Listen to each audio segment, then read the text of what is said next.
नमस्कार, स्वागत आप सभी का एक बार फिर से मेरे YouTube चैनल पर। और मैं बात करूंगा आगामी 24 से 48 घंटों के दौरान संभावित मौसमी बदलावों की। उत्तर भारत के भागों में आप देख सकते हैं इस समय बादल सैटेलाइट तस्वीरों में काफी व्यापक पैमाने पर दिखाई देने लगे हैं। जैसी संभावना थी WD जम्मू कश्मीर के काफी करीब पहुंच चुका है। आज 4 अप्रैल है और उम्मीद है कि 5 से लेकर 7 अप्रैल तक इसका व्यापक असर हो सकता है। आज भी बारिश की गतिविधियां कुछ इलाकों में शुरू हो चुकी हैं और उम्मीद यह है कि जम्मू कश्मीर के जो पश्चिमी इलाके हैं और साथ ही आसपास के सटे गिलगित बाल्तिस्तान मुजफ्फराबाद के क्षेत्र हैं, इन भागों में कुछ स्थानों पर वर्षा की गतिविधियां शुरू हो गई हैं। आज रात में इंटेंसिटी और बढ़ जाएगी। ग्रेजुअली जैसे जैसे हम आगे बढ़ेंगे इंटेंसिटी और बढ़ने की संभावना है। कल यानी 5 अप्रैल को उम्मीद कर रहे हैं कि जम्मू कश्मीर से लेकर गिलगित बाल्तिस्तान मुजफ्फराबाद के साथ साथ लद्दाख और हिमाचल प्रदेश का उत्तरी इलाका प्रभावित होगा। साथ ही साथ उत्तराखंड में भी कई जगहों पर चमोली, उत्तरकाशी और जोशीमठ तथा आसपास के इलाके, साथ ही साथ यमुनोत्री, गंगोत्री, केदारनाथ, बद्रीनाथ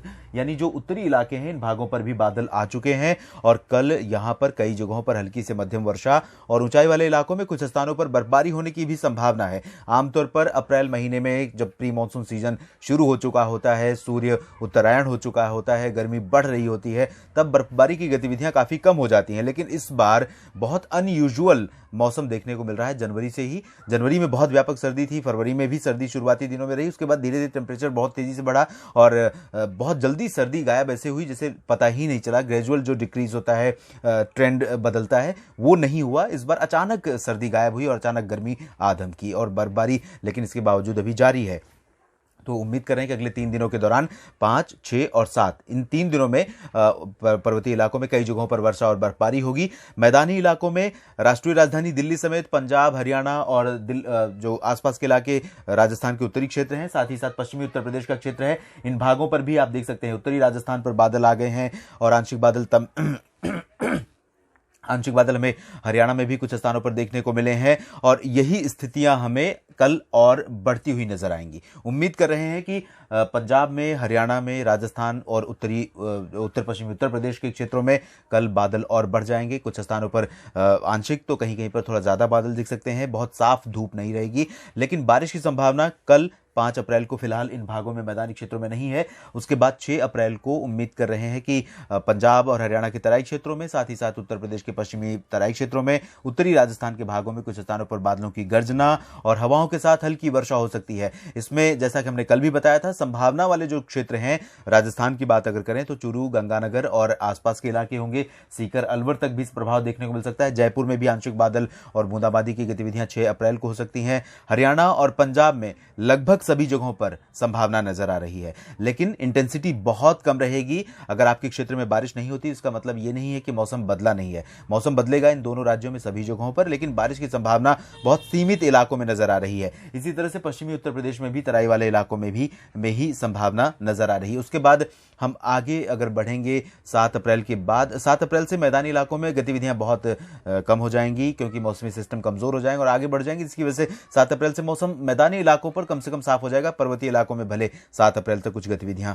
बनी रह सकती हैं। अगर आगे बढ़े पूर्वी क्षेत्रों की तरफ, तो पूर्वी इलाकों में पूर्वी उत्तर प्रदेश और बिहार, झारखंड और गंगीय पश्चिम बंगाल के ऊपर एक सर्कुलेशन बना हुआ है। साथ ही साथ साउथ छत्तीसगढ़ के ऊपर भी एक सर्कुलेशन बना हुआ है। अगर हम आपको यहां पर विंड के माध्यम से दिखाने की कोशिश करें तो यहां पर आप देख सकते हैं ये सर्कुलेशन लगभग यहां पर है और इस सर्कुलेशन के कारण आर्द्र हवाओं का जो फ्लो है यहां पर झारखंड पर, गंगीय पश्चिम बंगाल पर, बिहार पर पहुंच रहा है। और साथ ही साथ ये हवाएं ही जो उत्तर प्रदेश का तराई क्षेत्र है उन भागों से होते हुए अब उत्तरी जो उत्तर पश्चिमी भारत का मैदानी इलाका है इन भागों में भी पहुंच रही हैं। आप देख सकते हैं 2 हवाएं यहां पर देखने को मिल रही हैं। एक तरफ से राजस्थान से होते हुए पश्चिमी हवाएं चल रही हैं जो काफी तेज हैं, इनकी स्पीड काफी अच्छी होगी, 15 से 25 किलोमीटर प्रति घंटे के आसपास। गुजरात के भी कच्छ और आसपास के क्षेत्रों में भी इस तरह की हवाएं रहेंगी। लेकिन पंजाब, हरियाणा और तराई वाले उत्तर प्रदेश तथा दिल्ली एनसीआर तक हवाओं का मिला जुला रूप देखने को मिलेगा। कुछ समय आर्द्र हवाएं पूर्वी दिशा से आएंगी तो कभी दिल्ली के दक्षिण में जरूर पश्चिमी हवाएं रहेंगी, लेकिन उसके उत्तर के क्षेत्रों में पूर्वी हवाओं का यहां पर प्रभाव हमें देखने को मिलेगा। ऐसी संभावना है मौसमी सिस्टमों के चलते। लेकिन पूर्वी भागों में, पूर्वी उत्तर प्रदेश से लेकर बिहार, झारखंड और पश्चिम बंगाल तक, इन सभी भागों में मौसम फिलहाल अगले 24 घंटों के दौरान 5 अप्रैल को मुख्यतः साफ और शुष्क रहेगा। 6 अप्रैल को भी संभावना साफ मौसम की है, लेकिन क्योंकि मॉइस्चर आ रहा है और गर्मी काफी ज्यादा है, टेम्परेचर बढ़े हुए हैं, ऐसे में प्री मानसून गतिविधियां ट्रिगर होती हैं। अचानक बादल गरज वाले विकसित होते हैं। जब मॉइस्चर कंटेंट बढ़ जाता है हवाओं में तो बादल गरज वाले विकसित होते हैं, थंडर क्लाउड्स, और इन्हीं बादलों की वजह से आपने देखा होगा कि कई बार तूफानी रफ्तार से हवाएं चलने लगती है अचानक दोपहर या शाम के समय, और ये आंधी तूफान की घटनाएं होती हैं और इन्हीं के साथ बादलों की गर्जना भी होती है और कुछ स्थानों पर बूंदाबांदी या छींटे पड़ जाते हैं। और लाइटनिंग स्ट्राइक या थंडरस्टॉर्म यानी बादलों की तेज गर्जना के साथ बिजली गिरने की घटनाएं भी कुछ इलाकों में होती हैं। काल बैसाखी का समय शुरू होने वाला है नॉर्वेस्टर का, जिसमें प्रभावित होता है ये पूर्वी और पूर्वोत्तर भारत का कुछ इलाका, लेकिन अभी काल बैसाखी का प्रकोप फिलहाल नहीं है इन भागों में। पूर्वोत्तर भारत के भागों में असम से लेकर अरुणाचल, मेघालय, मणिपुर, नागालैंड, मिजोरम, त्रिपुरा, इन सभी क्षेत्रों में बारिश जारी थी और अब यहां पर मौसम बदल रहा है। जो डिप्रेशन निम्न दबाव का क्षेत्र के रूप में तब्दील हुआ है, उत्तरी अंडमान सागर पर और म्यांमार के तटों के करीब पहुंचा है। इस सिस्टम के कमजोर होने के बाद जो हवाओं का फ्लो था बंगाल की खाड़ी की तरफ से पूर्वोत्तर क्षेत्रों की तरफ, वो अब कमजोर हो गया है, जिसकी वजह से यहां पर बारिश की गतिविधियां काफी कम हो गई हैं। लेकिन इसके बाद भी अरुणाचल प्रदेश और मणिपुर, मिजोरम, त्रिपुरा, इन भागों में कहीं कहीं पर हल्की वर्षा की संभावना से इनकार भी नहीं कर सकते। अगले 24 घंटों के दौरान, 48 घंटों के दौरान भी हम कह सकते हैं। मध्य भारत के क्षेत्रों में आप देख सकते हैं सर्कुलेशन की वजह से हवाओं की दिशा भी बहुत मिली जुली ही है। गुजरात में और पश्चिमी मध्य प्रदेश में तथा मुंबई समेत उत्तरी मध्य महाराष्ट्र और कोंकण गोवा, समूचा ये जो क्षेत्र है, इन भागों में हवाएं अलग दिशा से चल रही हैं, जबकि ओडिशा, छत्तीसगढ़, पूर्वी मध्य प्रदेश, विदर्भ और मराठवाड़ा, इन भागों में हवाओं की दिशा पूरब से है। तो ये हवाएं आर्द्र होंगी, इन भागों में गर्मी रहेगी काफी ज्यादा। और जबकि अगर हम इन भागों की बात करेंगे, पश्चिमी भागों की बात करेंगे, राजस्थान से सटे हुए भाग, गुजरात के भाग, तो इन भागों में पश्चिमी हवाएं रहेंगी और ये काफी शुष्क और गर्म होंगी। लेकिन आप देख सकते हैं कि जब गुजरात के हम सौराष्ट्र की तरफ चलेंगे तो यहां अरब सागर से हवाओं का ये फ्लो आ रहा है और ये जो हवाएं होंगी अरब सागर की तरफ से आने वाली, इन हवाओं के साथ साथ मॉइस्चर कंटेंट भी यहां पर आएगा और इन मॉइस्चर कंटेंट के साथ निश्चित रूप से आर्द्रता बढ़ेगी और यही मॉइस्चर यहां पर आ रहा है मध्य महाराष्ट्र के उत्तरी इलाकों में और साथ ही साथ मुंबई समेत कोंकण गोवा रीजन में, और ये स्थिति कल भी बनी रहेगी। अगले 2-3 दिनों तक इस तरह की स्थितियां बनी रहेंगी। तो यहां पर हम उम्मीद कर सकते हैं कि जो गुजरात का सौराष्ट्र रीजन है, पूर्वी क्षेत्र का दक्षिणी तटीय इलाका है, सूरत, वलसाड़, नवसारी का, दादरा नगर हवेली और आसपास के इलाकों का, दमन दीव का, पालघर, मुंबई, ठाणे का, इन भागों में कुछ स्थानों पर आंशिक बादल हमें देखने को मिल सकते हैं, लेकिन बारिश की संभावना फिलहाल नहीं है। मॉइस्चर यहां पर बढ़ेगा।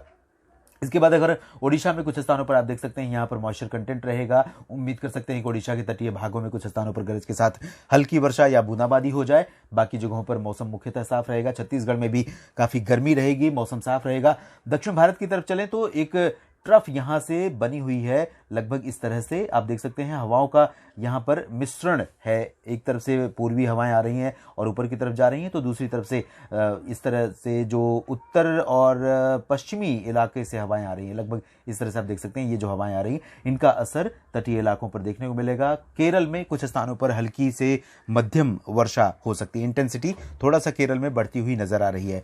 त्रिवेंद्रम और आसपास के इलाकों के साथ साथ कोची और जो उत्तरी इलाके हैं, तटीय इलाके, इन भागों में कुछ स्थानों पर हल्की वर्षा हो सकती है। दक्षिणी तटीय तमिलनाडु के क्षेत्रों में कहीं कहीं पर हल्की वर्षा की संभावना है। बाकी जगहों पर मौसम दक्षिणी प्रायद्वीपीय भारत के भागों में मुख्यतः साफ और शुष्क रहेगा।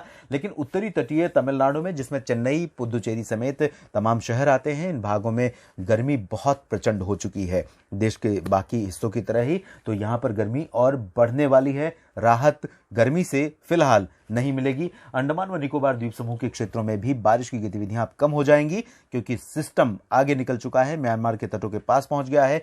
लगातार उसका जो डिफ्यूजिंग प्रोसेस है, डिफ्यूज हो रहा है और वो कमजोर होता चला जाएगा, जिसकी वजह से अब गतिविधियां बढ़ने की संभावना फिलहाल नहीं है। ये स्थिति इस समय देश भर के मौसम की नजर आ रही है। और चलते चलते आपको बताते हैं 4 महानगरों में संभावना कैसी रहेगी तापमान की।